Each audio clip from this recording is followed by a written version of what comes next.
BNP chairperson Begum Khaleda জিয়ার শারীরিক অবস্থার সবশেষ খবর জানব। রাজধানীর এভারকেয়ার হাসপাতাল থেকে যুক্ত হচ্ছেন সহকর্মী হাসিব পান্থ। হাসিব, বেগম খালেদা জিয়ার শারীরিক অবস্থা নিয়ে নতুন কোনো তথ্য আছে কিনা এবং মেডিকেল বোর্ডের সঙ্গে বৈঠকে বিষয়ে কিছু জানতে পেরেছেন কিনা আমাদের জানাবেন। করি আমি সর্বশেষ আপনি যেমনটি বলছিলেন জানতে পেরেছি তার অবস্থা কিন্তু এখনো অপরিবর্তিত রয়েছে। তবে দুপুর ৩টা নাগাদ ৩টার মাঝামাঝি সময়ে আমরা বিশেষ সূত্রে জানতে পেরেছি চীন থেকে ৫ সদস্যের একটি বিশেষজ্ঞ টিম তার চিকিৎসা সহায়তা এবং বিশেষ পরামর্শের জন্য এসেছে এবং সেই খাতিরে কিন্তু তারা এসে এভারকেয়ার হাসপাতালে বিএনপি চেয়ারপারসন বেগম খালেদা জিয়ার মেডিকেল বোর্ডের সঙ্গে কিন্তু বৈঠক চলছে এখনো। তবে বিশেষজ্ঞরা অনেকে বলছে এই বিষয়টি নিয়ে যে আসলে যেহেতু বিদেশ থেকে বিশেষজ্ঞরা এসেছে তবে বেগম জিয়ার শারীরিক অবস্থা হয়তো বা আরো ভালোর দিকে যেতে পারে। তবে এখন পর্যন্ত কিন্তু আসলে এভারকেয়ার হাসপাতালের বাইরে যেমনটি আমার পেছনে যদি আমি একটু দেখাই আপনাকে যে এখনো অনেক মানুষই কিন্তু এসেছে। যেমন আমি একটু কথা বলবো যে আপনি কোত্থেকে এসেছেন? আমি চট্টগ্রাম বাঁশখালী থেকে। আমার নাম আতিকুর রহমান চৌধুরী। আমি আমার মাকে দেখতে আসছি কালকে থেকে, তাই তো দেখতে পারি নাই। যদি মাকে একটু দেখতে পারতাম, আমার মনকে একটু সান্ত্বনা দিতাম। আমরা চাই উনি 3বারের প্রধানমন্ত্রী, ৭৬ বছরের একজন নারীকে এই ফ্যাসিস্ট সরকার জেলে দিয়েছিল। তখন ওনার হার্টে ফুসফুসির সমস্যা ছিল, এখন সেইটা ধীরে ধীরে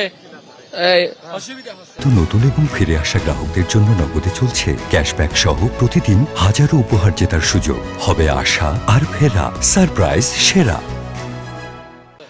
আমরা একটু শুনবো আপনি কোত্থেকে এসেছেন?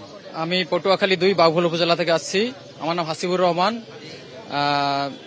দেখা যাচ্ছে মিডিয়ার মাধ্যমে আমরা অনেক কিছুই সঠিক তথ্য পাই না, এই কারণে মনে বুঝ দিতে পারি না। আমার দেশমাতা বেগম খালেদা জিয়াকে দেখার জন্য আমরা ঢাকার পথে আসছি, যে সঠিক নিউজটা যেন আমরা পাই। আমাদের একটাই দাবি, আল্লাহর কাছে প্রার্থনা যে আমার মাকে যেন মানে সুস্থ করে দেন, পরিপূর্ণ সুস্থ করে। আপনি কোত্থেকে এসেছেন? আমি নাটোর থেকে এসেছি। আমরা সকলেই জানি আমরা আসলে অনেক শোকাহত। আমরা কেন এখানে এসেছি আমরা সকলেই জানি।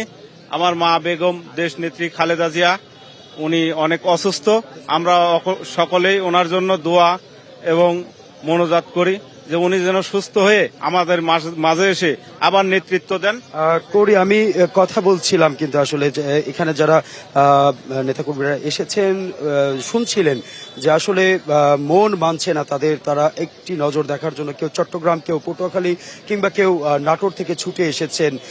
আসলে তারা অনেক সময় বিভ্রান্তকর বিভিন্ন তথ্য পাচ্ছে। তবে আরেকটু জানিয়ে রাখি যে আসলে বেগম বিএনপি চেয়ারপারসন বেগম জিয়ার শারীরিক অবস্থার আসলে যে সকল তথ্যগুলো সেগুলো শুধুমাত্র তার ব্যক্তিগত চিকিৎসক জাহিদ তিনি দিতে পারবেন এবং তার মাধ্যমেই আমরা সকল তথ্য আমরা আসলে জানতে পারবো। তবে এখন পর্যন্ত কিন্তু আসলে কৌরি বেগম জিয়ার অবস্থা অপরিবর্তিত রয়েছে এবং তিনি বিশেষ পরিচর্যার মধ্যেই রয়েছে।